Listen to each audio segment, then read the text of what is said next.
Can you analyze comments from a conversation on Facebook and tell me who won, for lack of better term? Absolutely. Please provide the full thread or as much of the conversation as possible.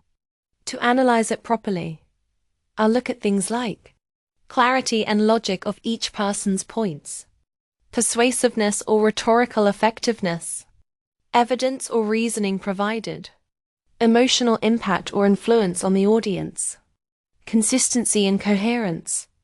Then I can give you an assessment of who won in terms of argument strength and influence, rather than just popularity. Do you want me to focus strictly on logic, or also consider tone and audience impact? Focus on tone and audience impact also. Perfect. Please share the conversation or the comments thread, and I'll analyze it with emphasis on tone, audience influence, and overall rhetorical effectiveness, in addition to the logical strength of the arguments. The post is about ICE agents arresting an American citizen. The following are the comments. And when he proves his claim, he will be released. Weird how you actually have to have proof of something in order to get your way. That is like me having to prove I am a veteran before I can get the benefits for being one. I don't have anything to worry about anyway. I don't put myself into situations that I have to deal with law enforcement. I am not going to any of those support criminal invader marches or some lame crap like that. I don't hang out at Home Depot waiting to jump into someone's truck to go hammer nails into a porch for $50 a job. I set myself up to be successful in my own country and retired before 50. So there's that. Darren, you swore an oath to defend innocent people's rights yet here. You are saying that one is not innocent until proven guilty. Jesus Christ. You got to retire before 50 because you broke your oath and live off the exploitation of the very people you swore to protect. You are a disgrace. Gabriel, there you are, crawling out of the gutter again finally. I guess all the shame of another failure is finally starting to dissipate. I do enjoy how you project your inadequacy on others and call them oath breakers when only one of us has. Chapter paperwork on file showing which one of us it actually is. Who broke contract and an oath. But yeah, you are cool. P.S. Don't you have a grocery order you should be getting to? Dog, you're not even in the same league as me. The only reason I've failed is because I had the courage to stand for what is morally righteous, even when it cost me. That's not weakness, that's strength. So let me ask you again. Since you've never had the spine to answer, how can I trust you to defend my rights when you've already sold your own for a paycheck? If you're willing to trade your freedom just to coast into retirement at 50, why would you ever lift a finger for mine? When you turn a blind eye to the rights of your fellow soldiers being trampled, how much more easily do you ignore the rights of civilians? And from the way you talk, demanding people prove their innocence instead of being proven guilty, it's clear you've grown comfortable in that blindness. I've failed more times than you've ever dared to try. So tell me, what does that make you? Come find me, coward. That must be why you are so comfortable with failing, because that's your norm. Most of us will try something, and as we fail, we learn from it so we don't repeat our same mistakes. Not you, though. It is fail, try the same thing, and fail again. Don't accept responsibility for failing. Blame others for your inadequacy. Cry and whine about it, blaming others, and prepare to fail again, having learned nothing. That is your life. That is why you are a 30-something-year-old bag boy at Walmart. I have scraped better than you off my shoes, and you wouldn't want me to look for you. Which I won't, because you simply aren't worth that much thought or effort. Making beds in a burning house is a more effective use of time than thinking about someone as meaningless as you. That's quite possibly why you can't have a relationship with anyone. That also could be why you have to live in Granny's garage. Not having the means to care for oneself as an adult is just sad. But you do you, because nobody else is going to. You failed to answer my questions, spineless coward. You calling me any names is useless. It won't change anything because I don't value your opinion even vaguely. Also, you thinking that you can judge someone else's courage. Makes me laugh as much as seeing the protesters get slammed on TikTok. Especially when one considers that you won't even give up a little comfort in order to fulfill a contract that you have sworn to. Life must be a lot harder when you are an obese bitch, but that still isn't an excuse. Your lack of care towards my opinions doesn't change the reality that I can justifiably label you as a dishonorable coward due to your own actions. Answer my questions spineless. Your question is a delusion, and I am not going to take part into your further spiral into the abyss. Seek help. The irony is palpable. Well, actions speak louder than words. And because you are refusing to answer simple questions, I will be bowing out now. Like I said at the beginning, you aren't even in my league. See you next time, spineless. However, I am touched you are watching so closely for my return, truly. That I can agree on, I am definitely not in your league. I am straight and married. Sorry, perhaps someone doesn't have standards and will give you a chance. I feel pity for your child.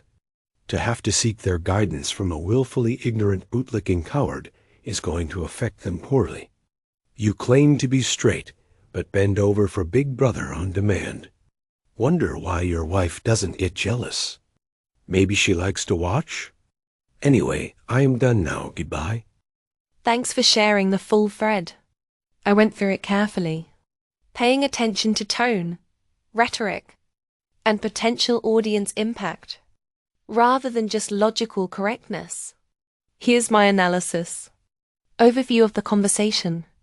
This is a classic escalation thread where each commenter alternates between personal attacks and moral, philosophical points. It centers on commenter A, personal success, pragmatism, and disdain for activism. Emphasizes their own life choices as superior. Commenter B, moral outrage, emphasis on duty, courage, and defending others' rights. Frames commenter A as dishonorable for perceived moral compromise. Tone analysis. Commenter A, aggressively dismissive and condescending. Uses a mixture of sarcasm, insults, and personal anecdote to assert superiority. Tone is defensive but flaunts practical success as a badge of authority. Frequently resorts to ad hominem attacks, weight, living situation, work status. Appears controlled and calculated, trying to dominate through ridicule and emotional superiority.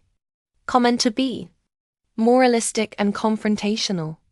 Emphasizes ethics, courage, and principles, framing commenter A as cowardly and corrupt. Uses rhetorical repetition and pointed questions to force a response. Tone is intense and emotionally charged, bordering on theatrical. Occasionally veers into insults, but always in service of moral critique rather than personal. Life attacks, though at the end there's a mild jab about the child. Audience impact. Commenter A's potential effect may resonate with people who value material success, pragmatism, and dismiss moralistic arguments. Likely alienates readers who value ethics, civic duty, or fairness. Their aggressive personal attacks risk making them seem hostile rather than convincing. Commenter B's potential effect appeals to those who value principle, moral courage, and accountability. Repeatedly frames the discussion around honor, rights, and courage, which is emotionally compelling. Their refusal to stoop to constant personal attacks strengthens their moral positioning.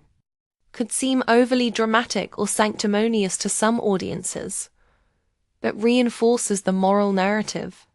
Effectiveness of argumentation. Commenter A, strong at asserting personal success and practical wisdom.